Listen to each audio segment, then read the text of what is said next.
Welcome to my channel KGS centre. तो आइए नाजरीन, आज मैं आप सबको उर्दू के चैप्टर नंबर 3 पढ़ाने जा रहा हूं, जो कि एक अफसाना है।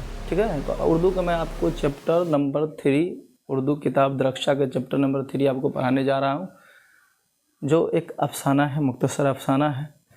और इनके मुसन्निफ सैयद मोहम्मद मोहसिन साहब है। तो आइए देखते हैं हम लोग। अनवान फरार है, इसे अंग्रेजी में टाइटल कहते हैं। मुसन्निफ सैयद मोहम्मद मोहसिन साहब, जिनकी पैदाइश जो है ना, जिनका जन्म कह सकते हैं। देखिए यहाँ पे ये चैप्टर नंबर 3 है, एक अफसाना है, मुख्तसर अफसाना है। ठीक है, और इनके अनवान है फरार, है ना। ये इनके अनवान है फरार। अब फरार से आपके जहन में आता होगा कि कौन फरार है, क्या फरार। ठीक है, तो चलिए पूरी कहानी को समझ लेंगे तो फिर आपको समझ में आ जाएगा कि ये फरार का इसमें मीन्स क्या दिया है, यानी इसमें इसका माना क्या है। तो आइए देखते हैं। इनके मुसन्निफ सैयद मोहम्मद मोहसिन साहब हैं, जो बड़ा ही मकबूल व मशहूर मुसन्निफ है, और ये नफ्सियात के एक्सपर्ट हैं। ठीक है, यानी साइकोलॉजी के। इनकी पैदाइश 10 जुलाई, देखिए इनकी पैदाइश 10 जुलाई सन 1910 को पटना में हुई।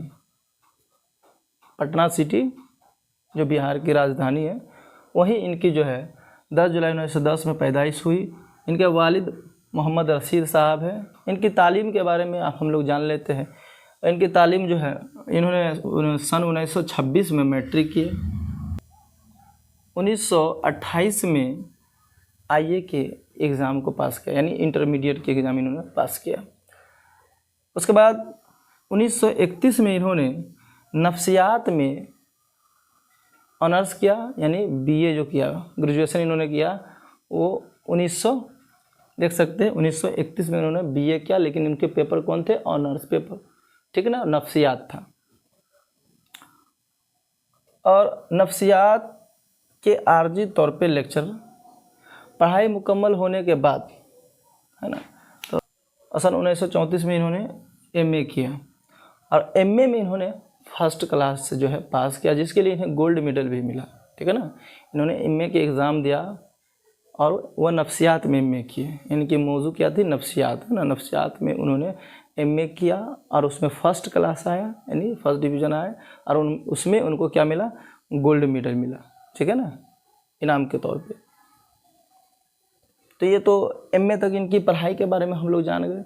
और जब इन्होंने MA की पढ़ाई की, फर्स्ट डिवीज़न आए, गोल्ड मेडल भी इनको मिला, है ना। तो उसके बाद फिर इनकी ज़िंदगी जो है, तदरीसी ज़िंदगी शुरू होती है। तो उसमें इन्होंने क्या है, मैंने टेम्परोरी तौर पे, जिसमें इसमें लिखा हुआ आर्जी तौर पे, ये लेक्चर बहाल हो गए। नफ्सियात के लेक्चरर बहाल हो गए, साइकोलॉजी के जो है ये एक लेक्चर प्रोफेसर हो गए, है ना। लेकिन ये टेम्परोरी था। फिर 1948 में सुबह नफ्सियात में मुस्तकिल तौर पे लेक्चर हो गया। फिर 1900 जो है, देख सकते हैं 48 में ये पूरी तरह से जो है ये लेक्चरर उसमें बहाल हो गए। यहाँ एक लेक्चरर हो गया। फिर 1953 का समय आया, है ना, ज़माना आया, तो 1953 में सदर सुबह हो गए, है ना। 1953 में ये वहाँ के सदर सुबह बन गए। ठीक है, सदर सुबह कहते हैं हम लोग, वहाँ के ये एक अध्यक्ष हो गए। ठीक है ना, अब वहाँ के एक अध्यक्ष बन गए। 1974 में अपनी इस नौकरी से ये सबकदोश हो गए, रिटायरमेंट हो गए।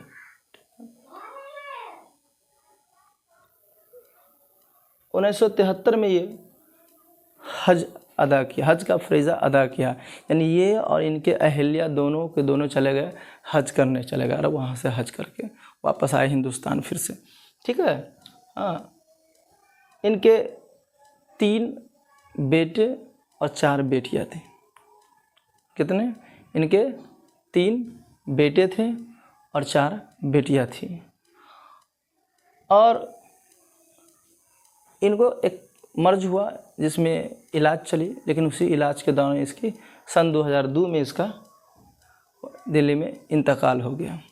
तो ये इनके बारे में कुछ यहाँ थी बातें, और कुछ ख़ास बातें यहाँ पे है। ये नफ्सियात के प्रोफेसर थे, है ना, साइकोलॉजी, है ना, इंसान अपने जीवन में साइकोलॉजी से घिरा हुआ है, ठीक है ना। तो ये नफ्सियात के प्रोफेसर थे। मशहूर इनके अफसाना अनोखी मुस्कुराहट है। अनोखी मुस्कुराहट इनके एक अफसाना है जो बड़ा ही उर्दू दुनिया में जो है धूम मचाया और बहुत ही मकबूल मशहूर हुआ। अगर मैं छोटा सा आपका वक्त लूँगा, अनोखी मुस्कुराहट में मुसन्निफ़ ने बड़ा ही खूबसूरती के साथ एक लड़की का जो है बारे में बताया है कि किस तरह से वो बचपन से ही नफ्सियात के मरीज हो जाते हैं, और अब नॉर्मल लड़की की कहानी को बयान किया है। एक लड़की होती है ना, तो उनका वालिद जो होता है वो, जैसे सारे लोग काम धंधा करते हैं तो उनके भी वालिद एक काम करते हैं, लेकिन उनके वालिद काम करते हैं वो कब्र खोदते हैं, ठीक है ना, वही उनका काम रहता है। जब कोई मर जाता है तो उसके लिए वो कब्र खोदते हैं। तो जब भी उनके वालिद जब जाते हैं किसी का, जब भी कोई मरता है तो लड़की बड़ी खुश होती है। क्यों? क्योंकि उनके वालिद साहब को कब्र खोदने का काम मिलेगा, और जब काम मिलेगा तो पैसे आएंगे तो घर में बहुत सारी चीज़ें आएंगी, वो उनको खाएंगे पिएंगे और खुश रहेंगे। तो ये चीज़ इसके साथ बचपन से जुड़ा रहा। जब भी किसी तरह का वारदात होता, वाक़ियात पेश आता, इस तरह से कोई जाता मर करके, तो लड़की बहुत खुश होती। यही आदत जो है इनकी, है ना, घर से बचपन से लेकर के इनके शादी के बाद तक इसके साथ जुड़ा रहा। क्यों? अब इसकी शादी भी हो गई, एक दिन ऐसा हुआ कि इनका जो है वालिद भी चला गया, तो मर गया। तो हम सभी आदमी जब कोई इंतकाल करता है तो हम लोग जो है गम ज़दा होते हैं, गमगीन होते हैं, रंज में होते हैं। लेकिन लड़की वालिद के मरने पे भी खुश हो रही है। क्यों? क्योंकि उसके ज़हन पे वो छप चुकी है, वो बातें पूरी तरह से इंस्टॉल हो गई है ना, जगह कर गया है, और वो उससे निकल ही नहीं रहा। क्योंकि बचपन में जो कुछ असर पड़ता है ज़हन पे, वो हमेशा के लिए रह जाता है ना, उसकी गहरी छाप होती है। तो उनके बाप भी इंतकाल गए फिर भी हंस रहे, उसके एक औलाद हुए वो इंतकाल गए फिर भी खुश हो रहे, और शादी हो गई, ससुराल गया, वहाँ भी कोई इंतकाल कर जाता था फिर भी वो हंसती थी। इस सब को देख के ससुराल में भी जो लोग थे वो सोचते थे कहीं ये डायन तो नहीं है, या कोई तरह का बुरी शायद इसके ऊपर नहीं है, मैंने तरह तरह के लोग बातें बना रहे थे, है ना। तो मोहम्मद मोहसिन साहब ने उस अब नॉर्मल लड़की के इन चीज़ों को देख करके बड़ी खूबसूरत ढंग से इस अफसाना को पेश किया है कारी के सामने, हम लोगों के सामने। आप भी कभी मौका मिले पढ़िए, बड़ी खूबसूरत अफसाना है। बहरहाल फ़िलहाल तो हम इस पर चलते, आइए देखिए। तो देखिए इन्होंने मशहूर अफसाना अनोखी मुस्कुराहट, उनके किताबों में अनोखी मुस्कुराहट जो है एक अफसानवी मजमूआ है, और उसके बाद नफ्सियाती जाबे मजमून है, एक मजमून के मजमूआ है, ज़ख़म के फूल शेरी मजमूआ है, और ये सभी इनके अहम किताबें, ठीक है। अब एक बात यहाँ और देख लीजिए, जो मैंने जो कहानी बताई थी यहीं से आपको बताया था। अब हम किताब की तरफ चलते हैं। अब इस अफसाना की तरफ फ़रार, ये फ़रार किस तरह का अफसाना है, चलिए इसके बारे में हम लोग जान लेते हैं। फ़रार जो अफसाना है, इस फ़रार का इसमें महमूद नाम का एक लड़का रहता है, बड़ा ही भोला मासूम फरिश्ता की तरह एक लड़का रहता है। लेकिन उसके घर का जो माहौल होता है वो बड़ा ही अजीब सा होता है, क्योंकि उसकी माँ जो होती है काफ़ी सख्त मिजाज की होती है ना। तो अफसाना की शुरुआत ऐसे होती है कि महमूद अपने कमरे में जो है हिसाब बनाता रहता, नहीं मैथ्स सॉल्व करता रहता। अचानक उसकी माँ की आवाज़ आती है, महमूद, उन्हें जोर से एकदम, तो महमूद कहाँ गया तुम्हारा बाप। महमूद किताब भी नहीं समेटता है और उठ खड़ा होता है, और माँ के सामने बड़ी ही मासूमियत के साथ सर झुकाए हुए पेश होता है।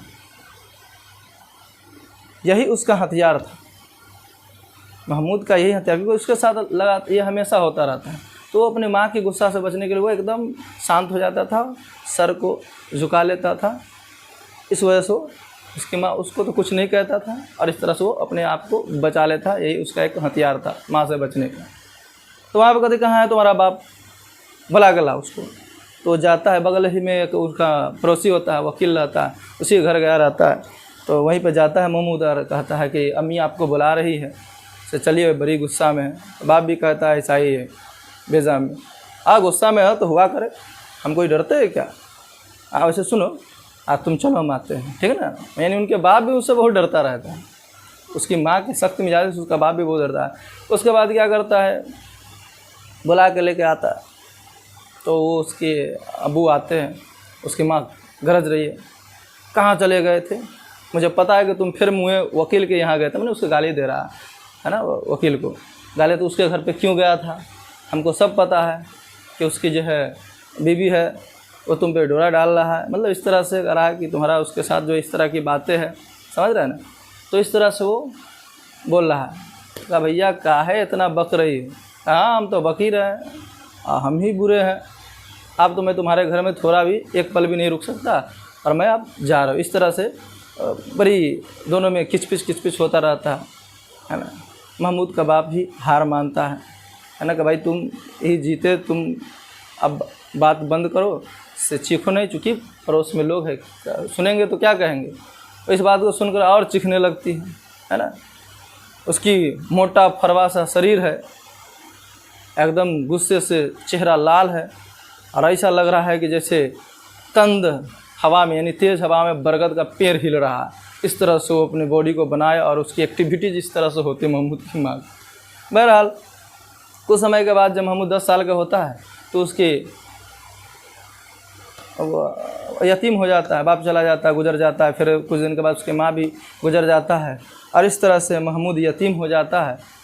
और उसके बाद उसके इशरत ज़दा मामाओं के जेर छाया उसकी परवरिश होती है, यानी उनके ही छत्र छाया में, मामा के ही छत्र छाया में उसकी परवरिश होती है।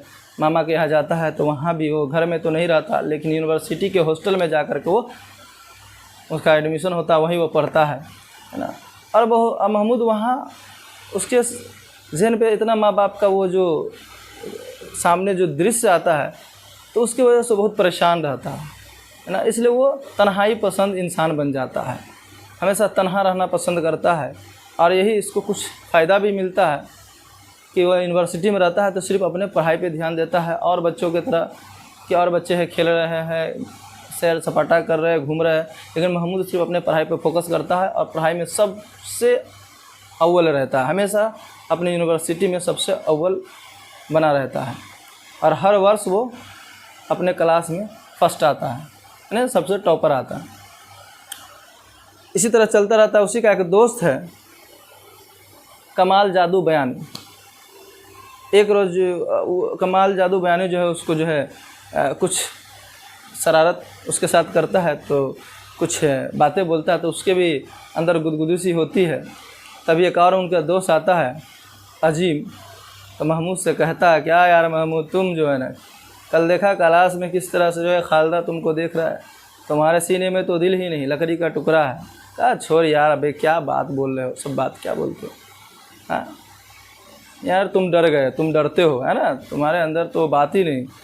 कहा क्या बेचारी लड़कियों पे तोहमत लगाते हो, इस तरह का बात मत किया करो। कहा हम देख लिए तुम कितना बड़ा तिश्मार खान हो, कितना बड़ा तुम बहादुर हो। महमूद कहता अच्छा हम डरते हैं क्या, ठीक है बुला लेना तो अपने सापारा को, देख लेंगे, वादा। पता हाँ वादा। महमूद ये तो बात कह लेता है, वादा कर लेता है, लेकिन फिर उसके जहन में एक वही बात सब जो है दोहराने लगता है और उसके अंदर एक ऐसी कैफियत तारी होता है कि उसको वो सख्ता में पड़ जाता है, ऐसे कि उसको सांप सूंघ गया है ना। अब उन्होंने आगे टस मस नहीं कर रहा, ऐसा है कि उसको जैसे बुखार चढ़ गया, उसका शरीर कांपने लगता है।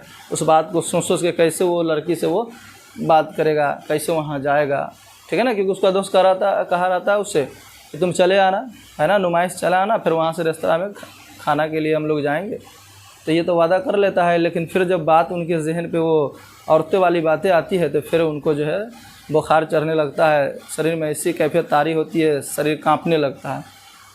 महमूद नहीं जाता है, कल होकर दोस्तों से बहाना बना लेता है। इसी तरह से इसकी ज़िंदगी चलती रहती है और महमूद जो है इम्तहान देता है और इम्तहान में फिर अव्वल दर्जे से पास होता है। फिर कंपटीशन के एग्ज़ाम देता है, उसमें भी वो पास हो जाता है और डिप्टी कलेक्टरी का जॉब हो जाता है। महमूद का जो है स्टूडेंट लाइफ से जो है उसको निस्बतें आती रहती है, रिश्ता आता रहता है, लेकिन महमूद इस सब चीज़ से हमेशा इनकार करता है, हमेशा रिश्ता को मना करता है, निस्बत को मना करता है कि नहीं मुझे शादी नहीं करनी है, क्योंकि वो जान औरत के बारे में सुनकर ही वो उसका शरीर कांपने लगता है, वो घबराने सा लगता है। तो डिप्टी कलेक्टर बन जाता है और फिर क्या होता है कि उनके जो मामा होते हैं, मामू होते हैं, तो सब उनके लिए रिश्ता कहता है शादी कर लो, अकेला ज़िंदगी कैसे कटेगा। लेकिन महमूद सब बातों से इनकार करता है। एक दिन जब महमूद अकेले कमरा में बैठा रहता है तो घड़ी की सुई पे उसकी नज़र पड़ती है, तो घड़ी की सुई के देख करके उसके जहन में एक ख्याल आता है कि उसकी ज़िंदगी जो है इस घड़ी के सुई के पेंडुलम की तरह हमेशा जो है उनकी भी ज़िंदगी जो है ना इधर से उधर हो रही है। फिर महमूद कहता है कि उसको तन्हाई काटने को डरता है, तो वो अपने तमाम पुराने निस्बत पे नज़र दौड़ाता है ना, शादी के ख्याल उनके दिल में आता है तो वो अपने पुराने निस्बत पे जो है नज़र दौड़ाता है। तो लगभग सबकी शादी हो गई रहती है ना, बस उसमें से एक ही बचा रहता है जिसका नाम रहता है जुबैदा, और लड़की का नाम जुबैदा रहता है। तो उसके बारे में बातें करता है, लेकिन उसमें यह है कि वो लड़की मैट्रिक का इम्तहान ही देने वाली होती है, तो उसके लिए उसे इंतज़ार करना पड़ता है। तो महमूद का उस लड़की के साथ जो है अक़द हो जाता है, यानी निकाह हो जाता है, बस उसको बिदागरी की ज़रूरत होती है, नहीं वहाँ से लाने की ज़रूरत होती है। तो वो जब निकाह कर लेता है और जब मैट्रिक की इम्तहान वो अच्छे नंबर से पास हो जाती है ना, तब जाकर महमूद सबको जितने भी अपने उनके जान पहचान के सभी को कार्ड देते हैं, न्यू मतलब कि सबको इनवाइट करते हैं, सभी लोग आते हैं, सभी बाराती लोग आते हैं, बारात लेकर जो है लड़की वाले के दरवाजे पर जाता है। जब लड़की वाले के दरवाजे पर जाता है तो वहाँ पे बहुत सारी भीड़ होती है, सारे लोग खाते पीते हैं। और जब महमूद गाड़ी में बैठकर वहाँ पहुँचता है तो महमूद को लेने के लिए जनाना खाना से बहुत सारे जो है लड़कियाँ वहाँ से आता है और उसको जनाना खाना में लेकर चला जाता है। लेकिन वहाँ देखता है कि औरतों का हुजूम, तो औरतों को हुजूम दे करके महमूद को फिर से वो अपने घर का माहौल याद आने लगता है, यानी अपनी माँ की वो सारी बातें उनके वालिद के साथ जो किया रहता है वो सब बात उसके आँख के सामने जैसे कि पूरा फुल स्क्रीन पे नज़र आने लगता है। वहाँ उसकी एक माँ थी जिनकी ये हरकत उनको बर्दाश्त नहीं होता था, एक औरत का। यहाँ तो पूरा जो है टीम ही महमूद उसको देख करके और सारी बातें उसके जहन में आती है, सोच करके वहीं पे महमूद बेहोश हो जाता है ना, पहले सख्ता में चला जाता है, उसके बाद वो बेहोश हो जाता है। और उसके बाद जो है लड़की वाले के जो है वालिद को खबर भेज जाता है कि भाई लड़का है यहाँ, देखिए कैसे हो गया उसके साथ, लड़का न कुछ बोल रहा है न कुछ कह रहा है, कैसी हालात हो गई है। कितना भी लोग उसको उठाने की कोशिश करता है लेकिन महमूद उठता नहीं है, वो उसी तरह से वो रहता, कुछ बोलता नहीं है ना।